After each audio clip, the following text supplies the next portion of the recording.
जैसे ही movie start होती है तो हम हारुकी नाम के एक लड़के को देखते हैं जो कि किसी काम से हॉस्पिटल पर आया हुआ था। तभी उसकी नज़र सामने पड़ी एक डायरी पर जाती है और वो उस डायरी को खोलकर पढ़ने लगता है। लेकिन तभी वहाँ पर एक लड़की आ जाती है जिसकी वो डायरी होती है। इस लड़की का नाम सकूरा था और वो उसकी सीक्रेट डायरी थी। इस डायरी में सकूरा ने अपने पैनक्रियास की बीमारी के बारे में लिखा था। सकूरा के इस बीमारी के बारे में किसी को भी नहीं पता था, लेकिन हारुकी ने यह सब कुछ पढ़ लिया था। पर उसके दोस्त नहीं थे और वो ज़्यादा किसी से बातें भी नहीं करता था, जिस वजह से वो सकूरा को डायरी देकर वहाँ से चला जाता है। सकूरा सोचती है कि हारुकी ने पढ़कर कुछ रिएक्ट क्यों नहीं किया। फिर हम हारुकी को देखते हैं जो घर जा रहा होता है और उसे रास्ते में सकूरा दिखती है, लेकिन हारुकी उसे इग्नोर करके दूसरे रास्ते से जाने लगता है। पर सकूरा उसके पीछे जाती है और उससे बात करते हुए अपनी बीमारी को सीक्रेट रखने के लिए बोलती है।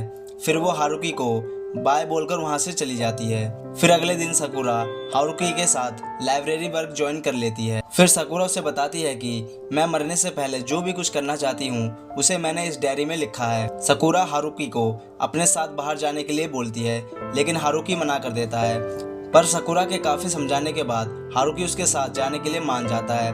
और अगले सीन में हम देखते हैं कि हारुकी और सकूरा एक रेस्टोरेंट में खाना खा रहे होते हैं। तभी साकुरा उससे पूछती है कि तुम किसी से बात क्यों नहीं करते, जिस पर हारुकी जवाब देता है कि उसे सब बोरिंग समझते हैं, जिस वजह से वो किसी से बात नहीं करता और ना ही किसी को उसमें दिलचस्पी है। जिस पर सकूरा बोलती है कि मुझे है, और वो रेस्टोरेंट से निकलकर घर जा रहे होते हैं कि तभी सकूरा देखती है कि एक लड़का ओल्ड लेडी को परेशान कर रहा है। सकूरा उस लड़के से माफ़ी मांगने के लिए बोलती है, लेकिन वो साफ मना कर देता है।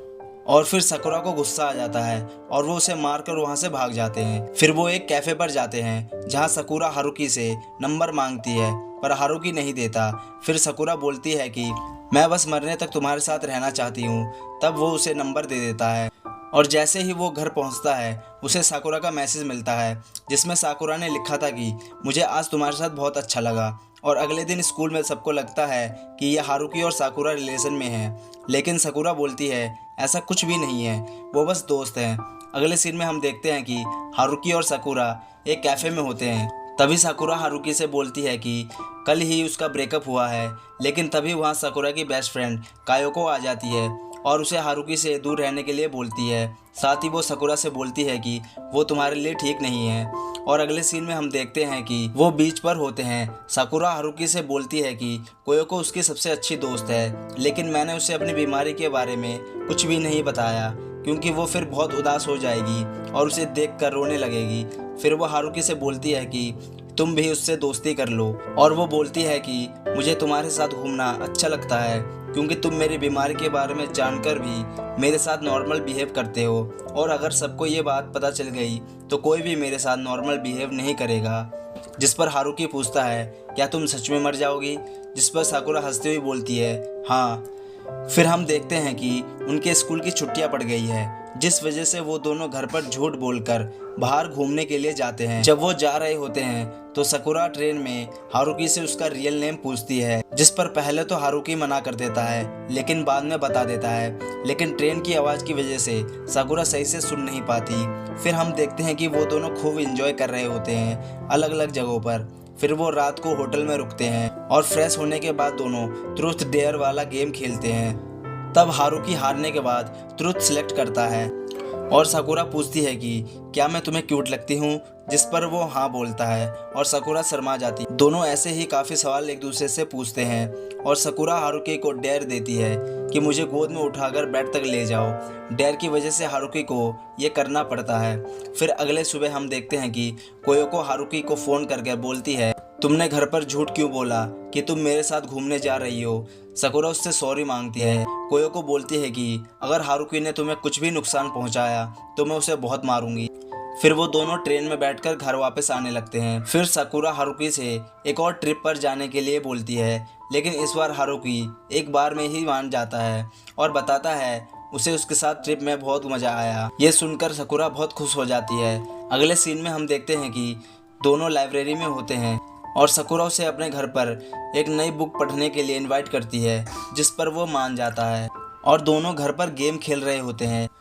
उसी समय सकूरा हारुकी से पूछती है तुम मुझे गर्लफ्रेंड की तरह ट्रीट नहीं करोगे, है ना? जिस पर हारुकी बिना कुछ बोले वहाँ से उठकर बुक ढूंढने लगता है, लेकिन तभी साकुरा पीछे से उसे हक करती है और उसे किस करने लगती है। फिर हारुकी को कोयोको की बात याद आती है और वो उससे दूर हट जाता है। साकुरा बोलती है कि ये एक मजाक था, लेकिन तभी हारुकी उसे बेड पर गिरा देता है, जिस पर साकुरा उसे हटने के लिए बोलती है, लेकिन जब वो नहीं मानता तो वो रोने लगती है और हारुकी घबरा कर वहाँ से भाग जाता है और उसे रास्ते में एक लड़का मिलता है और वो उसे बहुत बुरा भला कहता है क्योंकि हारुकी साकुरा के घर गया था। पर हारुकी उसे बोलता है कि हमारे बीच ऐसा कुछ भी नहीं है जैसा तुम सब सोचते हो। जिस पर वो उससे बोलता है साकुरा तुम जैसे लड़कों को बिल्कुल पसंद नहीं करती, लेकिन उसे गुस्सा आ जाता है और वो हारुकी को जोरदार पंच मारता है, जिससे हारुकी के खून निकलने लगता है। लेकिन तभी वहाँ साकुरा आ जाती है और उस लड़के को डांट कर वहाँ से जाने के लिए बोलती है। फिर वो साकुरा हारुकी के खून को पोंछने लगती है, लेकिन हारुकी गुस्से में बोलता है कि ये सब तुम्हारी वजह से हुआ है। जिस पर साकुरा बोलती है ऐसा कुछ भी नहीं है, हम दोनों किस्मत से एक दूसरे से मिले हैं और मैं मरने तक तुम्हारे साथ रहना चाहती हूँ। जिस पर हारुकी को अपनी बातों का पछतावा होता है। अगले सीन में हम देखते हैं कि अचानक से साकुरा की तबीयत खराब हो गई थी, जिस वजह से उसे हॉस्पिटल में एडमिट होना पड़ा और हारुकी जब उसे देखने के लिए जाता है तो वो डांस कर रही होती है। हारुकी को देखकर वो शर्मा कर छुप जाती है और बातों बातों में बोलती है तुम्हें कोयोको से दोस्ती करनी चाहिए। फिर वो दोनों ट्रूथ डेयर वाला गेम खेलते हैं।